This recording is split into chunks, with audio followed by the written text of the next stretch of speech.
तो लास्ट में हमारा कल हमने लास्ट में कंक्लूड किया था, we use print function and we use input function. For input function is used to take the input from the user, and print function is used for producing the output in Python. Both are inbuilt functions. Python में mainly दो चीज़ें होती है, एक तो function होता है और दूसरा मेथड होता है. अब इनके बीच में डिफरेंस क्या होगी वो धीरे धीरे आगे हम समझते जाएंगे.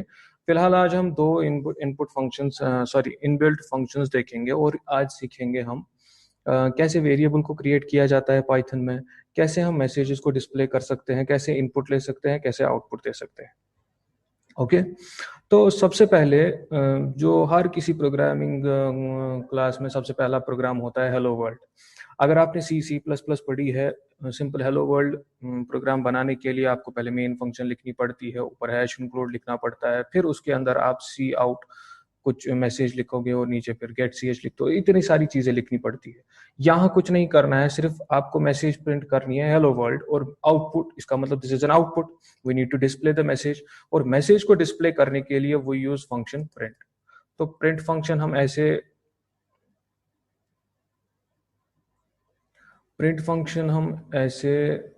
लिखेंगे, इसके अंदर इन्वर्टेड कॉमास. अब यहाँ इन्वर्टेड कॉमास में एक चीज याद रखनी है आपको. पाइथन जब हम सी प्लस प्लस की बात करते हैं, वहां पे अगर हमें एक कैरेक्टर को रिप्रेजेंट करना है, we represent it using a single quote, single inverted comma. जबकि अगर स्ट्रिंग को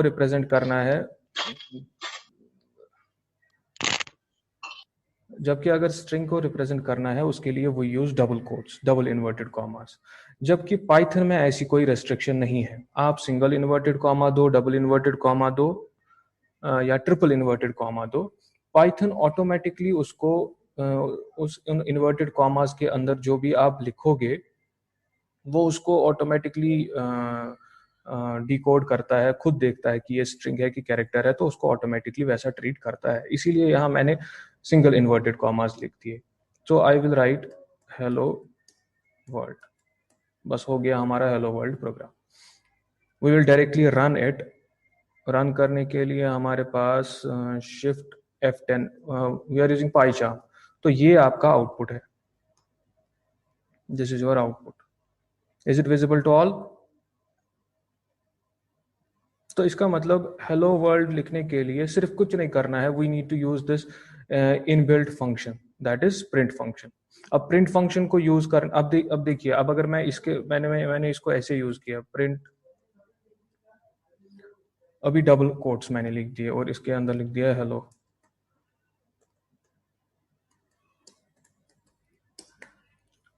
हेलो वर्ल्ड 2. अगर इसको फिर से अब रन करेंगे, आप देख सकते हैं, ये देखिए ये भी प्रिंट हो गया. इसका मतलब ये जरूरी नहीं है कि आप डबल कोट्स यूज करें या सिंगल कोट्स यूज करें. Python will automatically understand what this is, इसके अंदर है क्या. यहाँ सिंगल अगर ये सी होता या सी प्लस प्लस होता तो इसमें एरर दे देता. ये बोलता आप डिस्प्ले स्ट्रिंग को करना चाहते हैं, जबकि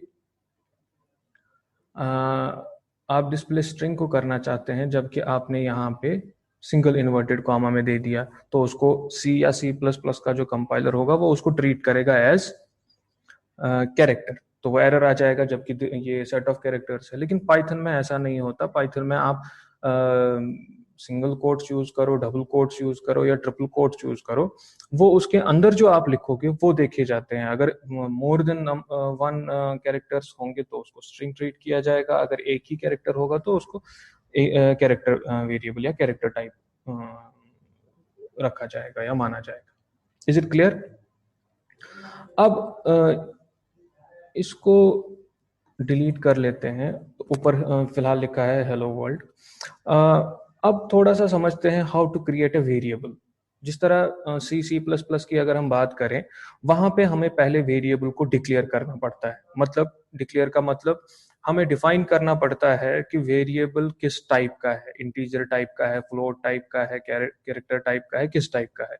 लेकिन यहाँ पे पाइथन में आपको वो वेरिएबल को डिक्लेयर करने की जरूरत नहीं है. अगर आपने कोई वेरिएबल बना दिया, फॉर एग्जांपल एक्स, आपने एक वेरिएबल बना दिया एक्स, इसके अंदर आपने 2 डाल डाल दिया, तो बन गया हमारा वेरिएबल। अब ये 2x वेरिएबल जो है, इसके अंदर जो वैल्यू जाएगा इसका टाइप वैसा ही होगा। जो 2 है दैट इज एन इंटीजर, तो इसका मतलब ये जो x है that's also an integer type variable. तो इसका मतलब पाइथन में वेरिएबल को क्रिएट करना बहुत ही आसान होता है। कैसे किया जाता है? कोई भी नाम आप दे सकते हो वेरिएबल का, लेकिन नाम वैसा ही होना चाहिए, वो सारे के सारे रूल्स फॉलो करने चाहिए जो हमने कल डिस्कस किए हैं कि स्पेस नहीं होनी चाहिए, सिर्फ अंडरस्कोर होना चाहिए, नंबर से स्टार्ट नहीं होना चाहिए। वही सब रूल्स जो ऑलमोस्ट सी सी प्लस प्लस में भी वेरिएबल के नाम को देने के लिए यूज होते हैं, वही यहाँ पे भी यूज किए जाते हैं। क्लियर? तो अब यहाँ पे हमने एक वेरिएबल बना दिया x, उसके अंदर जो वेरिएबल वैल्यू हम डाल देंगे ऑटोमेटिकली उस वेरिएबल x का वैल्यू या उस वेरिएबल x का डेटा टाइप वैसा ही बन जाएगा। तो x is an integer type variable. जबकि एक और वेरिएबल मैंने बना दिया y, उसके अंदर मैंने डाल दिया 2.5। क्लियर? एंड नाउ 2.5 जो है दिस इज 2.5 जो है this is a floating point. तो ऑटोमेटिकली y जो होगा y आपका बन जाएगा फ्लोटिंग टाइप वेरिएबल। क्लियर? तो इसका मतलब कॉन्सेप्ट ये है, जैसा वैल्यू आप वेरिएबल के अंदर डाल देंगे वैसा वेरिएबल आपका उस टाइप का वेरिएबल आपका बन जाएगा। क्लियर? तो एक तरीका हमारे प्रिंट फंक्शन को यूज करने का ये था कि आप जिस भी मैसेज को डिस्प्ले करना चाहते हैं उसको इन्वर्टेड कॉमास में लिख दीजिए।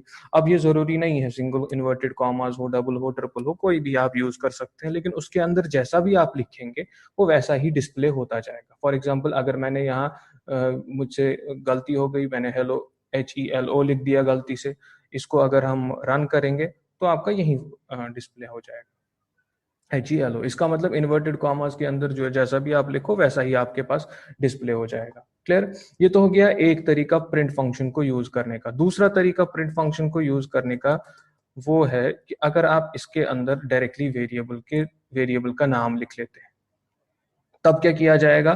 तब डिस्प्ले किया जाएगा x के अंदर जो वैल्यू है उसको डिस्प्ले किया जाएगा। तो अभी तक अगर मैं इस पूरे प्रोग्राम को रन करूं, output should be hello world और उसके आगे x का वैल्यू दैट इज 2। ठीक है?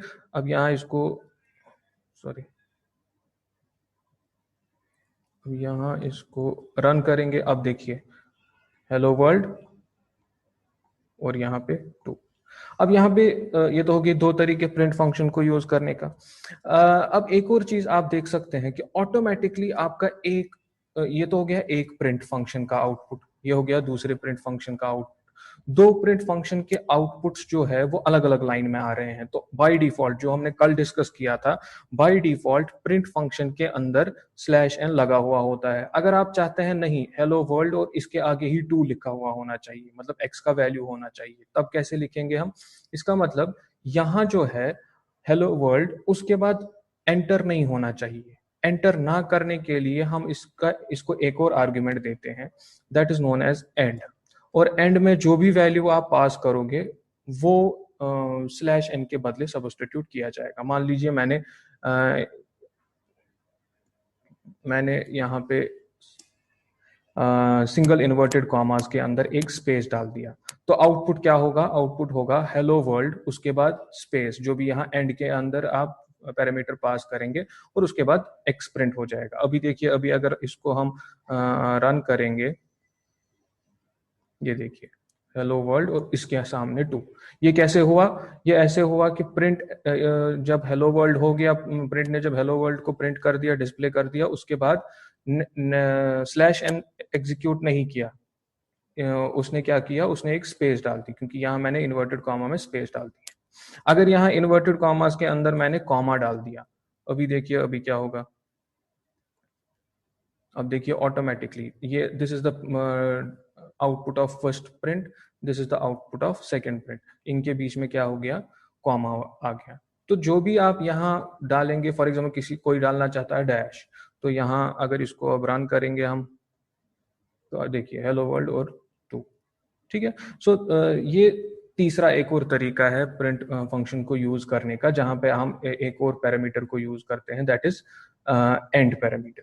एंड पैरामीटर के आगे जो भी आप वैल्यू पास करेंगे इन्वर्टेड कॉमास के अंदर, वही वैल्यू सब्स्टिट्यूट किया जाता है स्लैश एन की जगह। लेकिन अगर आप ये यूज नहीं कर रहे हैं तो बाय डिफॉल्ट क्या होगा, बाय डिफॉल्ट यहाँ पे स्लैश एन होगा। मतलब कहने का मतलब है यहाँ पे ऐसे होगा बैक स्लैश एन, ये बाय पहले से ही होता है, ये मुझे लिखने की जरूरत नहीं है। लेकिन अगर मैंने ये, इसका मतलब ये जरूरत लिखने की नहीं है, और अगर इसको हमने एग्जीक्यूट किया ऑटोमेटिकली, यहाँ पे हेलो वर्ल्ड, और नेक्स्ट लाइन में आ जाएगा आपका दूसरे प्रिंट का output. Is it clear till now? तो ये जो हमने कल देखा था कि कैसे हम आउटपुट दे सकते हैं, उसके लिए वो यूज प्रिंट फंक्शन। उसके बाद प्रिंट फंक्शन को भी हम अलग अलग तरीकों से यूज कर सकते हैं। एक तरीका होता है हमारा डायरेक्ट सिंपली इन्वर्टेड कॉमास के अंदर जो मैसेज होगी उसको डिस्प्ले करना। दूसरा तरीका होता है एक्स वेरिएबल जो है उसको डिस्प्ले करना। तीसरा तरीका जो हमने देखा कि मैं अगले आउटपुट को नेक्स्ट लाइन में नहीं लाना चाहता, पहले एक ही लाइन में रखना चाहता हूं, अब आउटपुट्स के बीच में जो डिफरेंस मतलब डिलिमिटर होगा वो स्पेसिफाई एंड से किया जाएगा, एंड पैरामीटर से। वो हमने तीसरा देखा। क्लियर? तो इसी तरह अगर ये देखिए एक और यहाँ हम देख लेते हैं, यहाँ मैंने कॉमा और स्पेस रख दिया, और यहाँ इसके बाद मैंने प्रिंट वॉय को कर दिया। ठीक है, अभी अगर हम इसको रन करेंगे, अभी देखिए क्या होगा।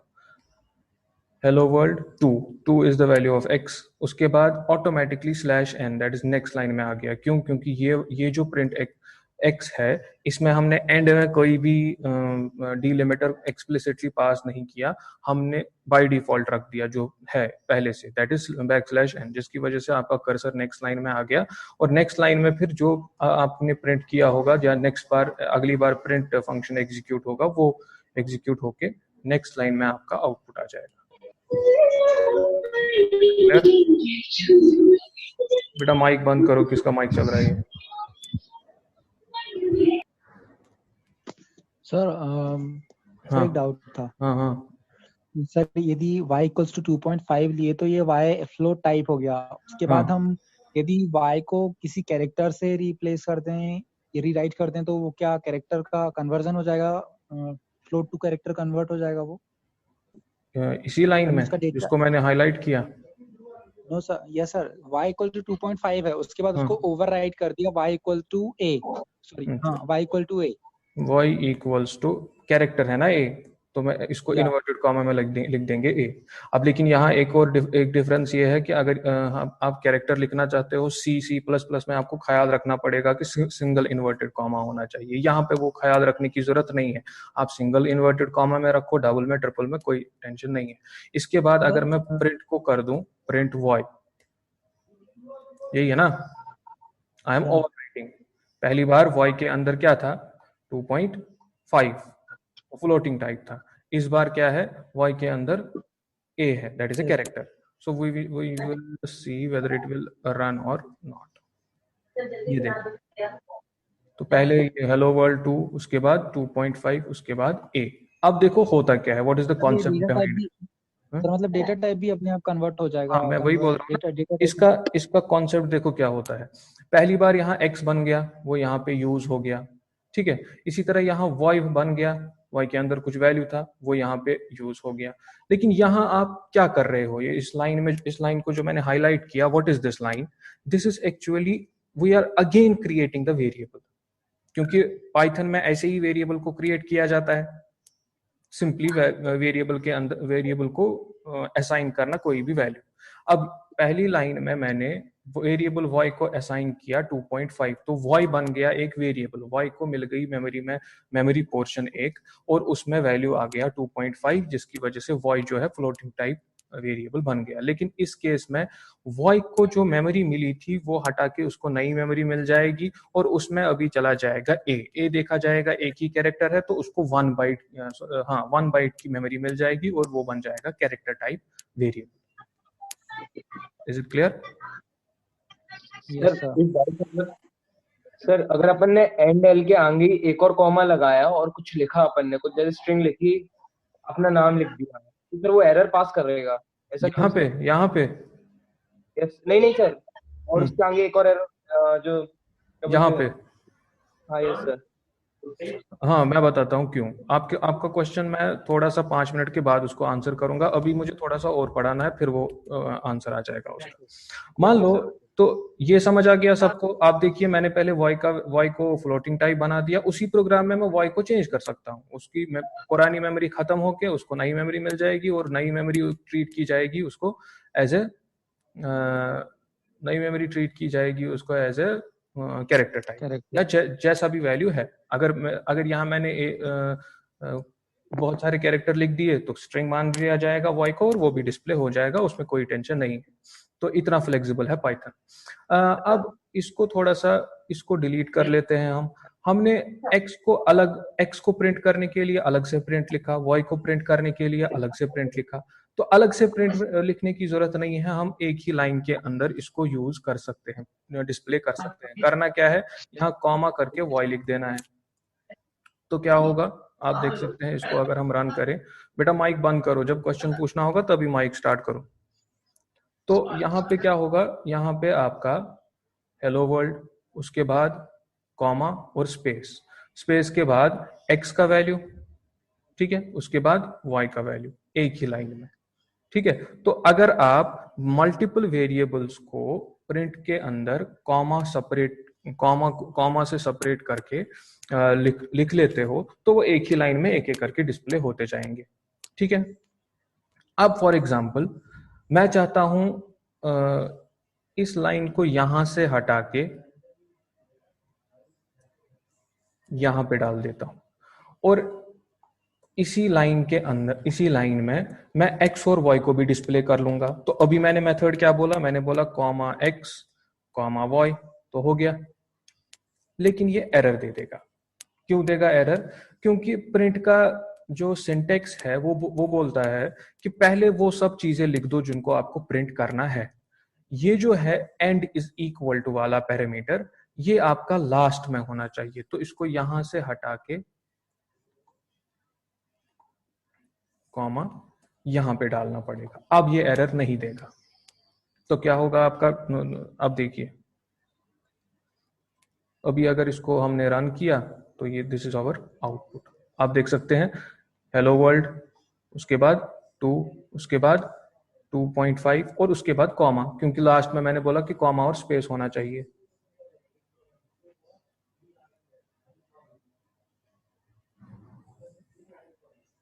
सर इसमें हम ये जो लिख रहे हैं, इसमें मतलब जो सी और C++ में हम सर पहले पहले फंक्शन बनाते थे इंट मेन, मतलब हाँ, इसमें वो सब मेन लिखने की फंक्शन से जरूरत नहीं एग्जीक्यूशन है। स्टार्ट होता था। इसमें जो भी इसमें इसमें अभी हम आगे पढ़ेंगे, इसमें इंडेंटेशन यूज होती है, तब आपको थोड़ा सा समझ आ जाएगा। फिलहाल मैंने मेन लिखा कहीं पे नहीं, लेकिन फिर भी एग्जीक्यूशन होता है। यहाँ मेन का मतलब होता है भाई, जो लाइन, जो कोड, मतलब यहाँ इस कोड में हमारे पास 3 लाइंस है, 3 इंस्ट्रक्शंस है। तीनों में से जो भी पहली लाइन से स्टार्ट होगा, पहली लाइन मतलब this is your first line of indentation. अगर मैंने यहाँ एक स्पेस मार दिया, यहाँ 2 स्पेसेस मार दिए, तो मैं बोल सकता हूँ एक्स जो है ये पहली लाइन ऑफ इंडेंटेशन में आ जाता है, ये दूसरी लाइन ऑफ इंडेंटेशन में, ये तीसरी लाइन ऑफ इंडेंटेशन में। इंडेंटेशन मतलब हो गया एक ही सीध में लिखना। जैसे कि आपके पास रूल्ड कॉपी होती है जिसमें आपके पास लाइन होती है लेफ्ट साइड में, उसी लेफ्ट साइड में आप लिखते हैं ऊपर से नीचे तक पेज के अंदर, उसी सीध में, उसको बोलते हैं, उस लाइन को हम बोल सकते हैं you are following a particular indentation.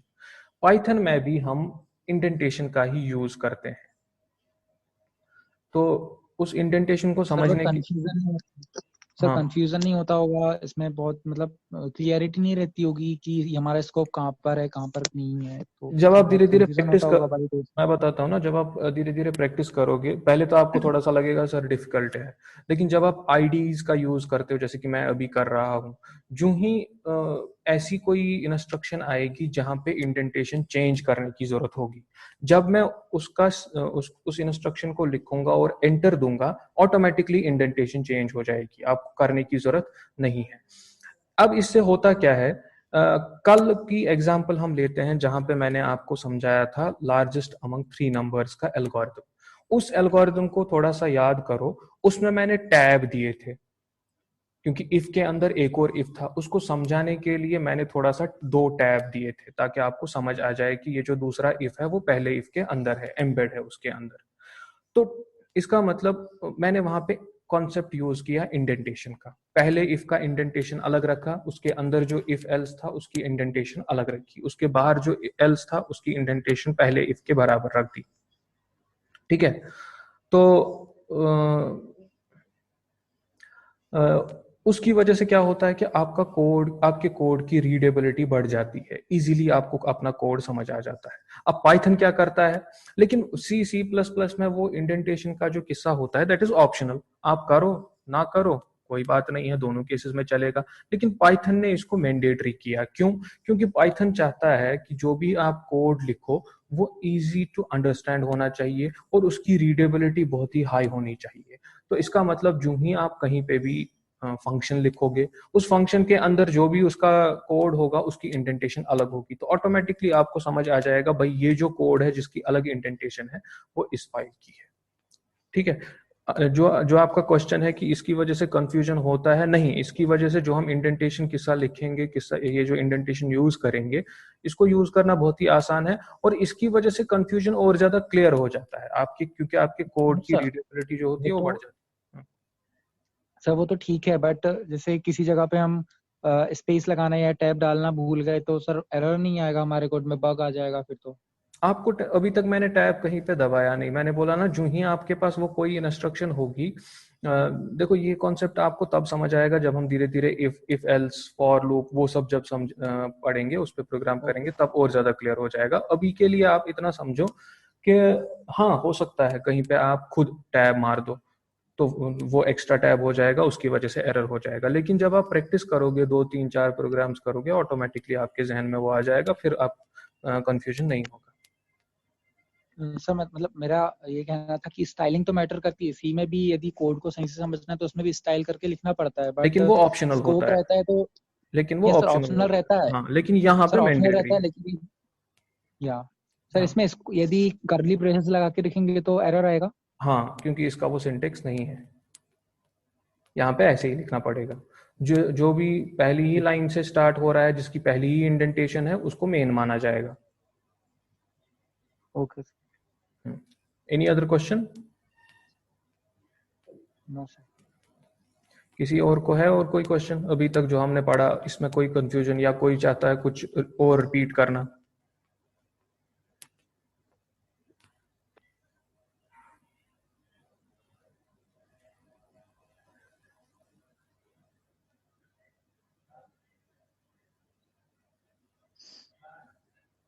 Okay, moving forward.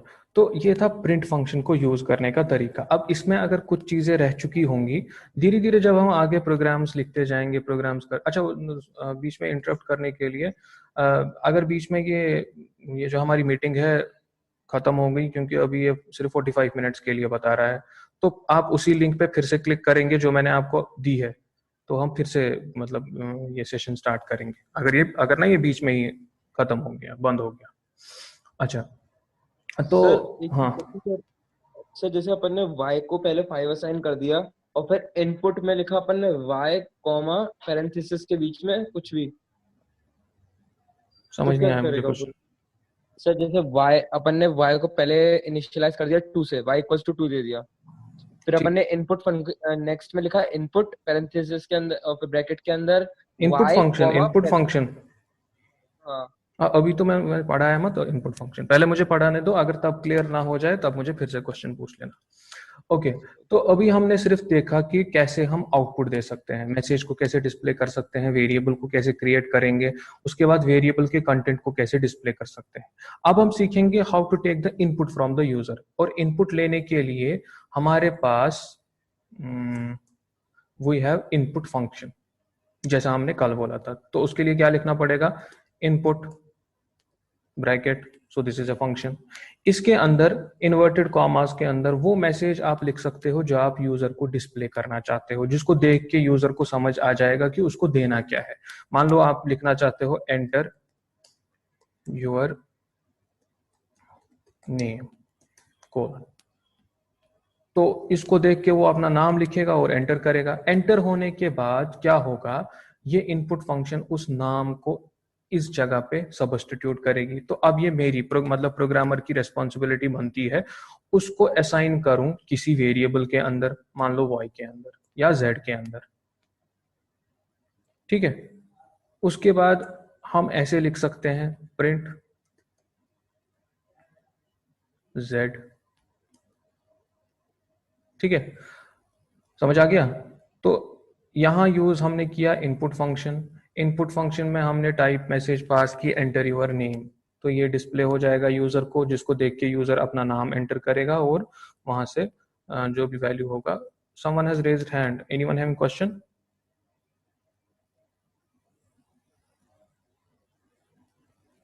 Okay, तो इसकी वजह से यहाँ पे एक वैल्यू आ जाएगा, जो भी यूजर ने टाइप किया होगा वो z में चला जाएगा, फिर मैंने z को डिस्प्ले कर दिया। Point number 1। ये जो पुराना कोड है मैं इसको यहीं रखना चाहता हूं, लेकिन ये एग्जीक्यूट नहीं होना चाहिए। तो उसके लिए क्या हम यूज करते हैं C++ में, वो यूज कमेंट, वो यूज कमेंट। कमेंट C++ में जो कमेंट होता है वो होता है ऐसे डबल स्लैश, यहाँ पे डबल स्लैश नहीं होता, यहाँ पे यूज हम करते हैं हैश।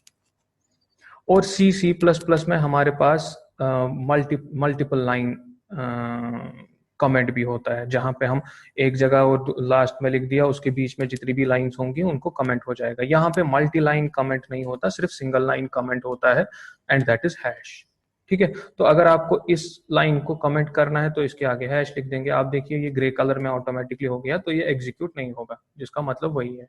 तो ये भी हो गया और ये भी हो गया। तो जितनी भी लाइंस को आपको करना पड़ेगा उनके आगे आपको एक एक करके हैश लिखना पड़ेगा। अब जो IDEs, integrated development environment use करते हैं कोडिंग के लिए, तो उसमें क्या करना पड़ता है आपको, जिसको भी आपको कमेंट करना है आप कंट्रोल और स्लैश दबा दीजिए, कमेंट हट जाएगा अगर होगा। कंट्रोल स्लैश फिर से दबा दीजिए तो सबका कमेंट हो जाएगा जो भी आपने हाईलाइट कर दिया है। क्लियर? तो इसका मतलब अभी मेरे प्रोग्राम में सिर्फ 2 इंस्ट्रक्शन है, this is instruction 1 and this is instruction 2। ये जो इससे पहले वाली इंस्ट्रक्शन है ये एग्जीक्यूट नहीं होंगी क्योंकि ये कमिटेड है, मतलब इनके आगे कमेंट मार दिया है मैंने। तो अब अगर मैं इस प्रोग्राम को एग्जीक्यूट कर लेता हूं, आप देखिए क्या आ जाएगा output, this is your output, enter your name. इसको देख के जो लेमैन होगा वो अपना नाम देगा, मान लो किसी ने लिख दिया राम कुमार, एंटर कर दो, तो उसके बाद क्या हो गया डिस्प्ले, राम कुमार, ठीक है। ये वाला प्रिंट एग्जीक्यूट हो गया, ठीक है। तो इस तरीके से आप, इनपुट फंक्शन ने क्या किया, इनपुट फंक्शन ने इस मैसेज को एंटर योर नेम, इसको आउटपुट स्क्रीन में डिस्प्ले कर दिया, और वहां से जो वैल्यू यूजर ने टाइप किया उसको लाके z में रख दिया, फिर प्रिंट z से मैंने उस वैल्यू को डिस्प्ले कर दिया। Is it clear? अब यहाँ सीधे ही आपके सामने राम कुमार आ रहा है, कुछ समझ नहीं आ रहा है, आप चाहते हो इसके आगे लिखा हुआ होना चाहिए your name is, for example. तो हम क्या करेंगे, हम यहाँ पे इन्वर्टेड कॉमास के अंदर लिख देंगे योर नेम इज स्पेस और यहाँ पे कॉमा। अब इसका मतलब क्या है, these are actually 2 print statements, print ये मैसेज, प्रिंट z, जिसको हमने इकट्ठे लिख दिया। Is it clear? अब अगर इसको मैं रन कर देता हूं, यहाँ पे मैंने लिख दिया राम कुमार, तो ये आ जाएगा आपका output, your name is Ram Kumar. Is it clear? तो ये तरीका है हमारा इनपुट लेने का। लेकिन यहाँ पे एक इंपॉर्टेंट पॉइंट याद रखना है कि ये जो इनपुट फंक्शन होती है ये हमेशा, चाहे आप कुछ भी वहां से टाइप करो, जो भी एंटर योर नेम के आगे जो भी यूजर टाइप करेगा ये इसको एज ए स्ट्रिंग ही ले आएगा। मान लीजिए मैंने यहाँ पे अगली बार लिखा एंटर नंबर, तो वो z में आ जाएगा, तो यहाँ लिखूंगा मैं यू एंटर्ड z, ठीक है। तो इसको अगर हम रन करेंगे तो यहाँ मांगेगा एंटर नंबर। मान लीजिए मैंने 5 टाइप किया, एंटर, तो ये बता देगा यू एंटर्ड 5। तो नंबर्स के लिए भी सेम है, लेकिन ये जो z होगा इसको ट्रीट किया जाएगा हमेशा स्ट्रिंग टाइप वेरिएबल। क्यों? क्योंकि इनपुट फंक्शन जो होता है वो यूजर से जो भी लाएगा उसको ले आएगा एज ए स्ट्रिंग। अब अगर वो नंबर होगा, जैसा कि हमारे इस केस में है 5 नंबर है, तो उसको हम फिर अपने इसके अंदर कुछ फंक्शंस है जिसकी वजह से हम उसको कन्वर्ट कर सकते हैं इंटीजर्स में या दूसरे किसी वेरिएबल टाइप में।